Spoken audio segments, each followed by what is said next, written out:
Appreciate it. Gentleman from Oklahoma. Thank you, Mr. Chairman. Dr. Jarman, according to the Census Bureau, the reason that the census language was put in the Constitution was to determine the numbers of people living in the United States and to empower the people to determine representation in the United States in their representative form of government. Is that accurate? That's correct, yeah. Okay, thank you. Mr. Levitt, who determines representation in government, citizens or non-citizens? The people elect representatives, and so... And would those people be citizens or non-citizens? Citizens. Okay. The 14th Amendment grants citizenship to anyone born or naturalized in the United States. Do you think that that was a good idea? I do. Okay. The 15th Amendment provides, quote, the right of citizens of the United States to vote, and they shall not be denied or abridged on account of race, color, or previous condition of servitude. Did you think that that was a good idea? Marvelous idea. Okay. The Voting Rights Act of 1965 applied to citizens, specifically stated in the act, and prohibits test or abridgment to uphold the 14th and 15th Amendments. Do you think the Voting Rights Act was a good idea for citizens? Exceptional idea. Okay, great. Would upholding the rights of citizens, Mr. Levitt, to vote, to be properly represented, be wrong?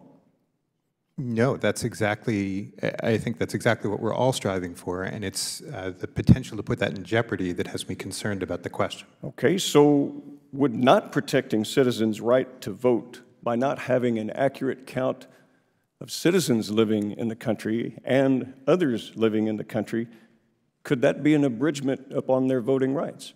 Yes, I emphatically think that we need an accurate count. I think it could be an abridgment on their voting rights. And it sounds like the 14th and 15th Amendments and the 1965 Voting Rights Act, Mr. Chairman, and we all agree were great ideas, and I think what we see, which what Mr. Comstock was alluding to earlier, that this is precisely what we're trying to prevent, is to see a prevention of abridgment on citizens of the United States being properly represented in government. Mr. Chairman, in U.S. versus Moriarty in 1901, and this is just one example, the courts have continuously upheld the types of questions and things that are asked on the census. But the Constitution's Census Clause, quote, in this case, does not prohibit the gathering of other statistics, if necessary and proper, for the intelligent exercise of other powers enumerated in the Constitution.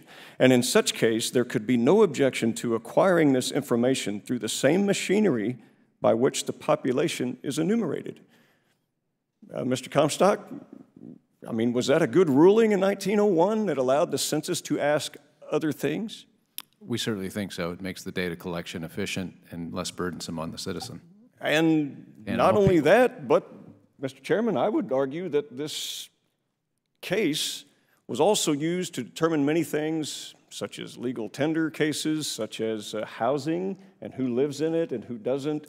Different types of things that we ask on the Senate would not be an abridgment of the Fourth Amendment based upon that the Constitution's Census Clause does not prohibit the gathering of other statistics. I mean, we've seen that upheld repeatedly by the courts. And so I guess my question, Mr. Comstock, why is everybody so upset with upholding the Constitution suddenly? Well, we think that's a good question, and I just reiterate again that the goal of the Department of Commerce and the Census Bureau is to count everyone and do it accurately, and we think that this will help improve that and allow for the better enforcement of the rights. And I just add to your point, which is that even the United Nations recommends to all members that they ask questions on citizenship.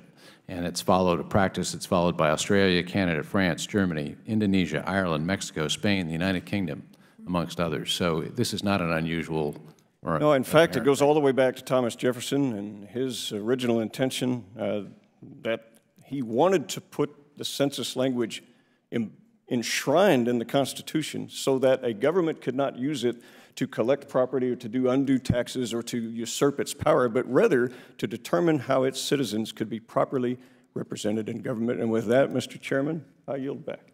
The gentleman